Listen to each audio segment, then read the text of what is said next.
जो वैकेंसी है ये ग्रामीण डाक सेवक का है। तो इसमें देख लेते हैं कौन कौन सा जॉब प्रोफाइल है। तो फर्स्ट जो जॉब प्रोफाइल है ब्रांच पोस्ट मास्टर बीपीएम का, second assistant branch post master ABPM and third डाक सेवक। तो यहाँ पे जनरली हम देखेंगे डाक सेवक के बारे में। और इसका जो है सो मिनिमम टीआरसी क्या है, टीआरसी यानी टाइम रिलेटेड कंटिन्यूटी अलाउंसेस। तो ये बीपीएम का 12,000 4 आवर्स का और 5 आवर्स का 14,500। एबीपीएम या डाक सेवक 10,000 4 आवर्स का और 12,000 5 आवर्स का। Eligibility 18 to 40 years. और ये जो डेट होगा वो 27/4/2021 को, यानी कि 27 अप्रैल को। और बाकी जो एज रिलैक्सेशन है वो सामने दिया हुआ है। एजुकेशनल क्वालिफिकेशन जो है मैट्रिक होना चाहिए और secondary school examination pass certificate of 10th standard with passing marks in mathematics. तो मैथमेटिक्स में पास होना चाहिए, local language and English. Having been study as compulsory और इलेक्टिव सब्जेक्ट्स, या तो कंपलसरी में होना चाहिए या फिर इलेक्टिव सब्जेक्ट में होना चाहिए। और उसके अलावा compulsory knowledge of local language, local language जो है वो 10th स्टैंडर्ड तक पढ़ा हुआ होना चाहिए। कुछ सर्किल है और उसका लोकल लैंग्वेज है जो कि दिया हुआ, जैसे आंध्र प्रदेश तेलुगु हो गया, असम असमीज हो गया, Bengali Bodo, Bihar Hindi, Chhattisgarh Hindi, Delhi Hindi, Gujarat Gujarati, Haryana Hindi, Himachal Pradesh Hindi, Jammu Kashmir circle Urdu Hindi, Jharkhand Hindi, Karnataka Kannada, Kerala Malayalam, Madhya Pradesh Hindi, Maharashtra Marathi, Goa Konkani Marathi, north east Arunachal Pradesh Hindi English, Manipur Manipuri English, Meghalaya Hindi English, Mizoram Mizo, Nagaland Hindi English, Tripura Bengali. और उड़ीसा में उड़िया, पंजाब में पंजाबी और चंडीगढ़ हिंदी इंग्लिश, राजस्थान हिंदी, तमिलनाडु में Tamil Nadu Tamil, Puducherry Tamil, Telangana Telugu, Uttar Pradesh Hindi, Uttarakhand Hindi, west Bengal other than Darjeeling coastal division Bengali, Darjeeling postal division तो नेपाली और बंगाली।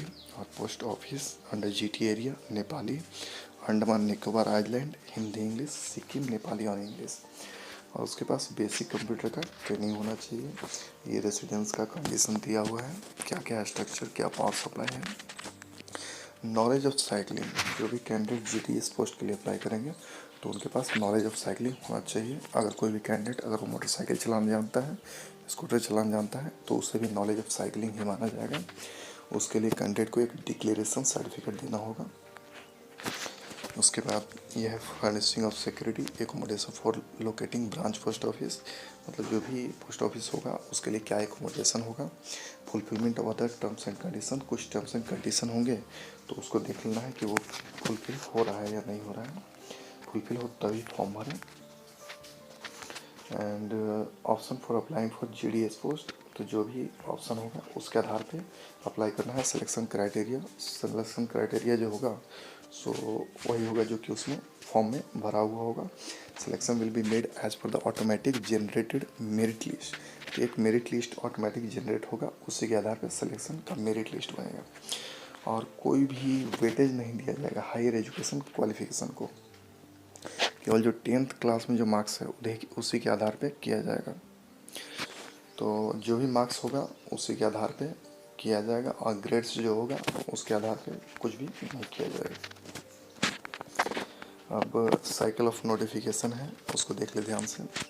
हाउ टू अप्लाई कैसे करना है, पहले नोटिफिकेशन को पढ़ लें, उसके बाद इंस्ट्रक्शन को देख लें और समझ लें बढ़िया से। और उसके बाद ये देखना है कि कैंडिडेट जो है सो खुद को एलिजिबल उसमें पाता है या नहीं पाता है। और केवल एक ही रजिस्ट्रेशन करना है एक कैंडिडेट को और कुछ भी डुप्लीकेट नहीं करना है। और कोई फिजिकल एप्लीकेशन उसमें सबमिट करने की आवश्यकता नहीं है।